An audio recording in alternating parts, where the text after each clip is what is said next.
Architectural Outcast. Whenever y'all come across a list of the greatest westerns ever made, y'all can expect to find up there towards the top, if not vying for the top slot, John Ford's The Searchers.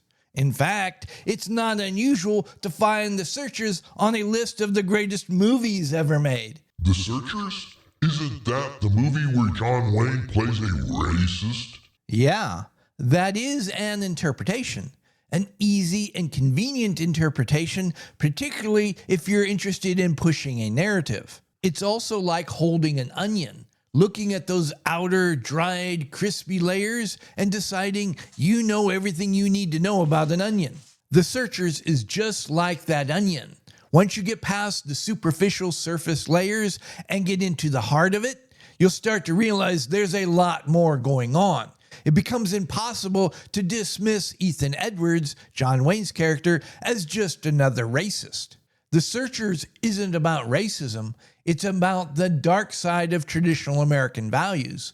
More precisely, it's about what happens when you abandon those values mid-journey. Traditional American values can be summed up in 4 concepts: self-reliance, personal integrity, physical courage, self-sacrifice. On the surface, it looks like Ethan Edwards has all 4 in spades. After his niece is kidnapped, he doesn't sit around waiting for somebody else to solve the problem. He goes after her himself. Self-reliance? Check. Ethan is honest, sometimes brutally honest. He's reliable and dependable. When he says he'll do something, he does it. Personal integrity? Check. That's why Martin freaks out when he hears Ethan say he's going to kill Debbie. He knows, he says it, he's going to do it. Ethan fought in the Civil War. He helped fight off the Comanche at his family's ranch. And for years, while he hunted for his niece, he kept putting himself into danger over and over again. Physical courage? Check. When it comes to self-sacrifice, that's where things start to get dicey. Again, on the surface, it looks like Ethan is a model of self-sacrifice. I mean, after all, he spent years of his life hunting for his niece at the expense of everything else. Ethan has 2 legitimate motivations for pursuing the Comanche to get his niece back: love and vengeance. We see at the beginning of the movie that Ethan genuinely loves and adores his family. He and Debbie have a close relationship. Little girls have a way of wrapping daddies and uncles around their little finger.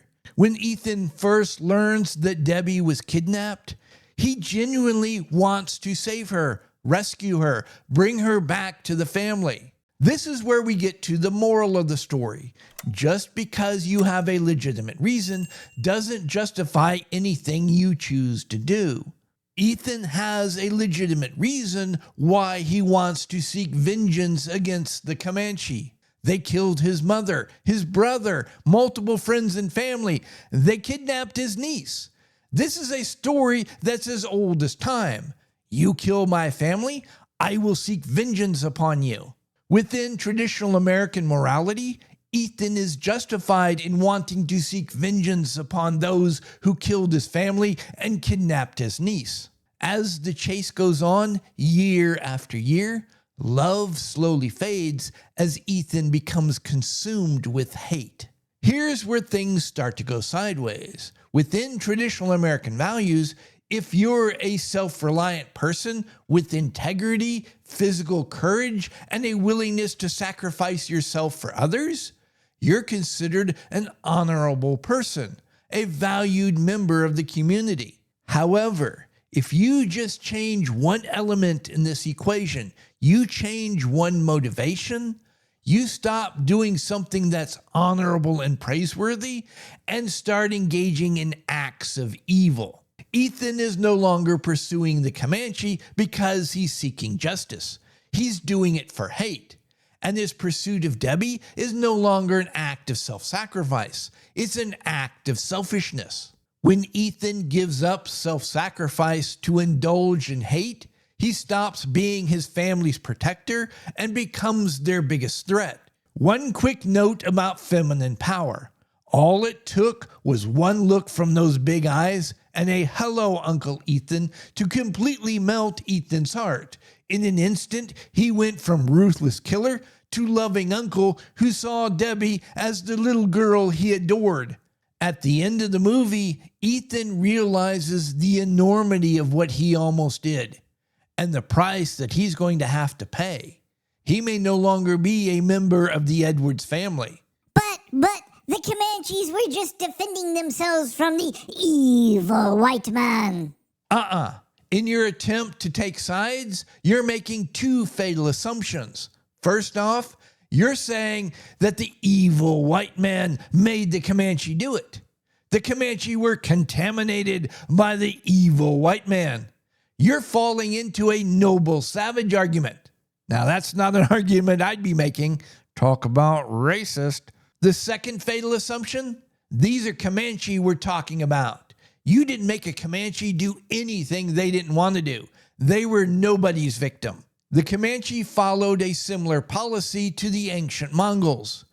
Anybody who came into their territory, they would take their children, and if they had horses, they'd take their horses.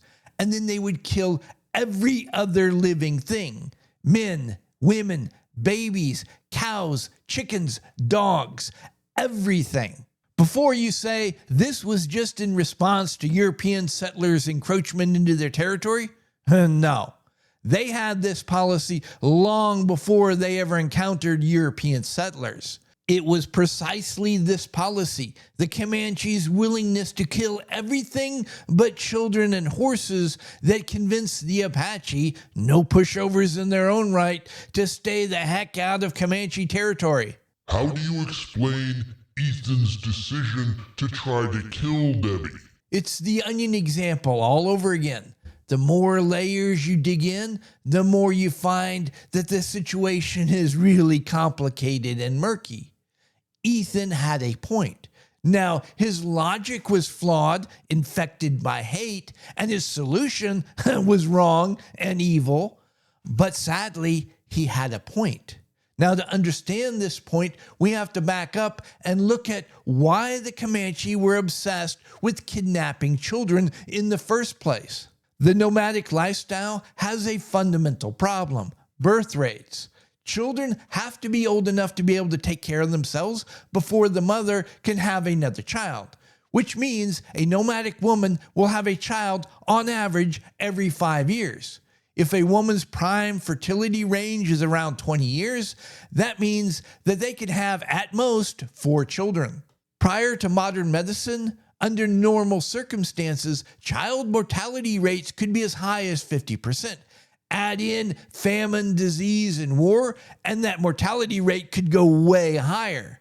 If a woman is only having 4 children and she loses 50%, that's barely maintaining the population. Nomadic peoples are always one generation away from extinction. There's an easy solution to this problem. Let somebody else's women take the risk of giving birth. Let them deal with the trauma of watching their children die off. Let them spend their resources raising the ones that survive up to an age where they can begin to take care of themselves, and then come in and take them.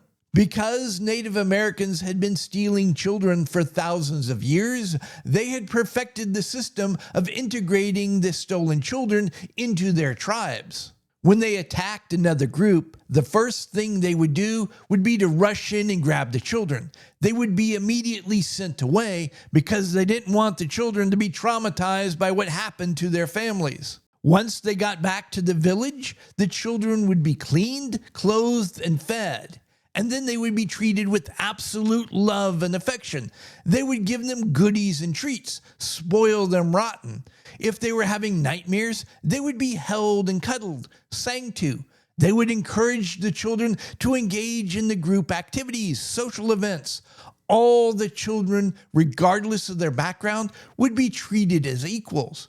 And it wasn't uncommon for the children to be completely integrated into their new environment within months. This was known. That's why all through the movie, you keep hearing everybody telling Ethan and Martin, it's too late. Too much time has passed. Debbie's no longer your niece. She probably doesn't even remember who you are. This wasn't some abstract concept. It was dangerous. Ethan and Martin risked real tragedy bringing Debbie back to her family if she had fully integrated into the Comanche tribe. Just one example. There was a boy captured by the Comanche at a pretty young age. He was returned to his family at 14. The very first night he was home, he waited until everybody went to sleep and then slit every one of their throats, stole the horses, and tried to return back to his tribe. Unfortunately for him, he was caught, tried, and hung for murder. This is one of the more often overlooked aspects of the searchers. Everybody gets wrapped up in Ethan's issues that they forget about what happened to Debbie. We all have a tendency to fall into the trap of talking about the Comanche kidnapping children as some sort of abstract social issue, clash of civilizations, and all of that. We forget that it involved individuals, and there are those desperate to hand wave it all away in an attempt to justify everything the Comanche did, because, they couldn't be guilty of anything, falling into the noble savage trap. The searchers humanizes the victims, because at the end of the day, the Comanche were kidnapping children. And we see the horror that Debbie went through and the price her family had to pay. We see Debbie hiding in terror as she listens to her family being murdered, as she desperately clings to the one thing giving her hope, the doll given to her by her uncle Ethan. We see the fear, panic, and desperation when her family realizes she's been taken. Debbie tells Martin that for months after she was taken, she would cry herself to sleep every night, believing, hoping, wishing that he and Uncle Ethan would come and rescue her. But over time, as her hope of rescue faded, she started to integrate into the tribe. She became conflicted. As the years go on, we see the ongoing mental anguish of her family, not knowing what has happened to Debbie. We have to ask the question, how many times did this tragedy play out over and over again on the American frontier? I don't care what you say. I still think Ethan Edwards is a racist. If that's your interpretation, far be it for me to say your interpretation is wrong. And I'm not even arguing that Ethan Edwards isn't a racist. What I'm saying, though, is that's the easy interpretation. Racism is always wrong. There is never a justification for being racist. And it's very easy to have a sense of moral superiority as you wag your finger at somebody who is always wrong. Things start to get complicated when you find that somebody is doing the wrong thing for the right reasons. And it becomes way more complicated, murky even, when we realize just honorable motives can become corrupted. And all it takes is for one motive to get twisted ever so slightly to go from doing good to doing evil. What starts off as an exercise in self-righteous finger wagging can turn into an opportunity for introspection. Have our motives become corrupted? At any rate, I hope I've given you all something to think about, and until next time, y'all be safe. If y'all are still here, I really appreciate it. Thank you very much. While you're at it, why don't you like this video, subscribe to the channel, click that notification bell. You can hear me yammer on about something else next time, and feel free to share this video far and wide. Please like and subscribe. Please leave a comment.